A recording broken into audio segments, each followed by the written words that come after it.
Salam, selamat pagi Bapak, Ibu, dan Saudara sekalian yang dikasihi oleh Tuhan. Bagaimana kabar Bapak, Ibu, dan Saudara sekalian? Kami harap untuk keadaan Bapak, Ibu semua dan Saudara dalam keadaan baik dan diberkati oleh Tuhan. Pada pagi hari ini, kita akan mengawali hari ini dengan bersaat teduh. Mari Bapak, Ibu, kita awali dengan berdoa dulu. Bapa yang ada di dalam kerajaan surga yang mulia dan maha kudus, kami datang kepadamu ya Allah, mengucap syukur atas segala berkat yang telah Engkau berikan kepada kami, sehingga pagi ini kami boleh menghadap Engkau dengan keadaan yang baik dan sehat, dan dalam keadaan bersyukur selalu kepadamu. Bapa, pada pagi hari ini kami akan memulai kehidupan dengan belajar tentang firman-Mu. Kiranya Engkau berkati supaya kami dapat mengerti akan kehendak-Mu dalam kehidupan kami dalam sehari-hari. Bapa, kami berdoa di dalam nama Tuhan Yesus Kristus. Amin. Bapak, Ibu, dan Saudara sekalian, kita akan memulai saat teduh pagi hari ini yang terambil dari kitab Matius 5 ayat yang ke-17 sampai dengan ayat yang ke-20. Saya akan bacakan untuk kita semuanya. Yesus dan hukum Taurat. Janganlah kamu menyangka bahwa aku datang untuk meniadakan hukum Taurat atau kitab para nabi.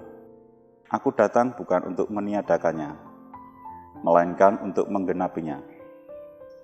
Karena aku berkata kepadamu, sesungguhnya selama belum lenyap langit dan bumi ini, satu iota atau satu titik pun tidak akan ditiadakan dari hukum Taurat sebelum semuanya terjadi. Karena itu, siapa yang meniadakan salah satu perintah hukum Taurat, sekalipun yang paling kecil, dan mengajarkannya demikian kepada orang lain, ia akan menduduki tempat yang paling rendah di dalam kerajaan surga. Tetapi siapa yang melakukan dan mengajarkan segala perintah-perintah hukum Taurat, ia akan menduduki tempat yang tinggi di dalam kerajaan surga. Maka aku berkata kepadamu, jika hidup keagamaanmu tidak lebih benar daripada hidup keagamaan ahli-ahli Taurat dan orang-orang Farisi, sesungguhnya kamu tidak akan masuk ke dalam kerajaan surga. Demikian firman Tuhan yang kita dengarkan pagi hari ini. Bapak, Ibu, dan Saudara sekalian dikasihi Tuhan, kita mengetahui bahwa dalam penciptaan di dunia ini, dalam kehidupan kita selama ini, kita akan belajar, kita akan mengerti kehendak Tuhan dari hukum Taurat. Hukum Taurat ini adalah diturunkan oleh Tuhan, diberikan Tuhan kepada ciptaannya, supaya ciptaannya itu bisa mengetahui cara berbakti kepada Tuhan. Maka Musa menuliskannya dalam hukum Taurat tersebut. Jadi hukum Taurat itu mengatur kehidupan, permasalahan seluruh umat di Israel waktu itu. Kemudian setelah Nabi Musa itu menyatakan atau menuliskan hukum Taurat, maka seluruh kehidupan manusia akan berdasar kepada hukum Taurat itu, karena Tuhan menginginkan semua ciptaannya teratur dan menyembah kepada Tuhan. Itulah hukum Taurat. Kemudian dalam perjalanan kehidupan di dunia, hukum Taurat ini tetap dijalankan, kemudian sampai kepada kelahiran Tuhan Yesus adalah merupakan penggenapan dari hukum Taurat tersebut. Itu menunjukkan bahwa Tuhan Yesus adalah karena dalam Perjanjian Lama, dalam Yesaya juga dinubuatkan tentang Mesias yang akan datang, itu Tuhan Yesus. Dari kehidupan Taurat yang harus hidup suci karena tuntutan Tuhan, karena di dalam Taurat adalah kesucian dan keteraturan, dan hukum Tuhan tetap berjalan, dan manusia harus dituntut untuk taat kepada Tuhan berdasarkan hukum Taurat. Dan siapa yang bisa menaati hukum Taurat? Tentu sangat berat, karena hukum Taurat adalah hukum Tuhan yang harus ditakuti dan ditaati. Dalam Perjanjian Lama, Bani Israel sering tiap tahun harus berkorban untuk menebus dosa-dosa umat Israel, dosa manusia. Dengan kedatangan Tuhan Yesus, maka pengorbanan itu sudah tidak ada lagi, karena Tuhan Yesus sudah dilahirkan dan Tuhan yang Maha Suci menanggung seluruh dosa-dosa kita semuanya dan digenapi dalam diri Tuhan Yesus untuk disalibkan, sehingga penggenapan dalam hukum Taurat ada di dalam Tuhan Yesus. Tuhan Yesus juga dalam penggenapan dalam ayat 11 ini tadi, itu dinyatakan dalam seluruh kehidupan Tuhan Yesus. Itu menunjukkan bahwa Dia menggenapi seluruh tuntutan dari Taurat Tuhan. Tuhan Yesus taat dan setia kepada kehendak Tuhan, sehingga Dia selalu berkarya, bertindak, melakukan hal-hal dan mengajarkan yang baik, dan membawa umat manusia untuk bagaimana bisa hidup dengan benar di hadapan Tuhan berdasarkan kehendak Tuhan, yaitu bahwa manusia sudah ditebus oleh Tuhan Yesus supaya manusia layak, dan Tuhan Yesus mengarahkan kepada hidup yang benar. Jadi dalam ayat 17 ini kita sudah mengerti bahwa Tuhan Yesus itu seluruh karyanya sampai penyelamatannya, sampai meninggal di atas kayu salib adalah untuk menggenapi seluruh hukum Taurat dengan sempurna. Karena Tuhan manusia yang paling suci, yaitu Tuhan Yesus, sudah berkorban, taat, dan tekun, penuh kasih kepada manusia dan kepada Tuhan, sehingga sampai penggenapannya adalah di kayu salib. Karena tuntutan hukum Taurat dari sejak Musa sampai dengan saat ini adalah sama, yaitu taat kepada Tuhan, mengasihi Tuhan dengan segenap hati, segenap jiwa, dengan segenap akal budi kita, dan mengasihi sesama seperti kita mengasihi diri kita sendiri. Itulah hukum Taurat yang dari dulu dan sampai sekarang dan sampai abad-abad yang akan datang, sampai berkesudahannya, sampai bumi tidak ada lagi ataupun semua lenyap dari langit dan bumi ini, itu tetap ada. Dan selanjutnya adalah apa yang bisa kita renungkan dari firman Tuhan ini.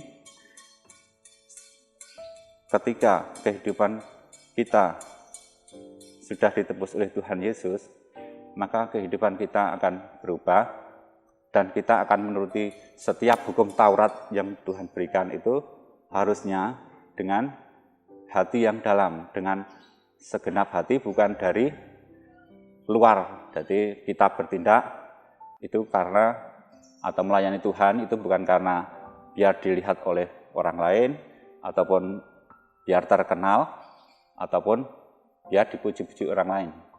Tetapi kita taat kepada Tuhan itu harus dari hati nurani kita, harus dengan hati yang kasih kepada Tuhan dan kepada sesama, bahwa kita sudah diselamatkan dan kita harus berbuat kebaikan untuk orang lain sebagai ucapan syukur kita karena kita telah ditebus oleh Tuhan.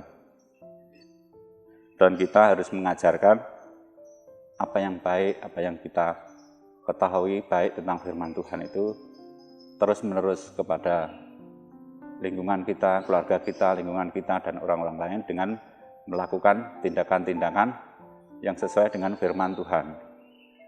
Karena Tuhan akan melihat dari hati kita yang terdalam supaya kita bertindak tidak supaya dilihat orang, tapi harus dengan ketaatan dan takut akan Tuhan. Makanya ahli Taurat dan Farisi dikatakan oleh Tuhan, kalau kita tidak seperti mereka, kita tidak akan masuk dalam kerajaan surga. Padahal ahli Taurat, para ahli itu adalah secara fisik atau secara yang terlihat itu sempurna dalam menaati hukum Taurat. Jam segini harus gini, cara makan, cara minum, cara berkomunikasi ataupun cara beribadat, semua dia ahlinya. Dia ahli untuk menaati secara fisik supaya terlihat itu yang tidak benar di hadapan Tuhan. Mereka melakukannya supaya terlihat sempurna, tetapi hatinya sudah kosong karena dia punya pamrih untuk supaya aku terlihat lebih dari yang lain, supaya aku lebih terlihat suci dari yang lain, sehingga mereka bisa terhilang dengan kebiasaannya atau pemikirannya tersebut. Maka kita sebagai umat yang sudah ditebus, kita harus belajar tentang firman Tuhan yang dikatakan Tuhan Yesus, supaya kita menaatinya dengan hati kita. Hati kita ditundukkan di hadapan, di bawah firman Tuhan, supaya kita tetap dituntun, tetap rendah hati, dan selalu mengutamakan Tuhan dalam setiap tindakan kita. Kita tidak perlu melakukan sesuatu harus supaya lebih dilihat orang lain, itu sudah melenceng dari kehendak Tuhan. Karena hanya Tuhan yang harus terlihat, yang harus dipuji oleh semua orang. Saya rasa renungan pagi hari ini, saat teduh dari saya yang saya berikan, bisa membimbing kita kepada hidup yang lebih baik untuk kita lakukan bersama-sama. Amin. Sebelumnya kita akan mengakhiri renungan pagi hari ini dengan berdoa. Bapa, terima kasih atas firman yang Engkau berikan kepada kami. Kami bersyukur atas pengorbanan Tuhan Yesus di atas kayu salib. Itu adalah penggenapan dari seluruh karya ciptaan-Mu ya Allah, dalam mencipta alam semesta dengan kehidupan manusia dari awal sampai sekarang dan sampai akhir kesudahannya. Dari Taurat sampai hari ini dan sampai kesudahannya, Taurat adalah tetap ada dan kami akan belajar untuk menaatinya, karena itu tidak akan berubah firman-Mu ya Allah. Dan kami bersyukur Tuhan Yesus telah menebus seluruh dosa-dosa kami, sehingga kami Engkau layakkan untuk mengikuti penebusan dan rencana-Mu ya Allah, untuk menyembah dan taat kepadamu sesuai yang Tuhan Yesus ajarkan. Ajar kami untuk mengasihi sesama kami dan ajar kami untuk takut kepada Engkau ya Allah. Kami berdoa untuk saudara-saudara kami yang saat ini mungkin sedang sakit atau sakit ataupun yang bersedih ataupun yang berduka cita karena kehilangan anggota keluarga ataupun yang menderita kekurangan karena masa pandemi ini ya Allah. Kami berdoa untuk mereka semuanya, kiranya Engkau beri kekuatan, pengharapan, penghiburan yang sejati yang daripada Engkau, supaya dalam keadaan apapun kami selalu bersyukur karena hal yang terbesar dalam hidup kami, yaitu keselamatan yang Engkau berikan melalui Tuhan Yesus telah kami terima.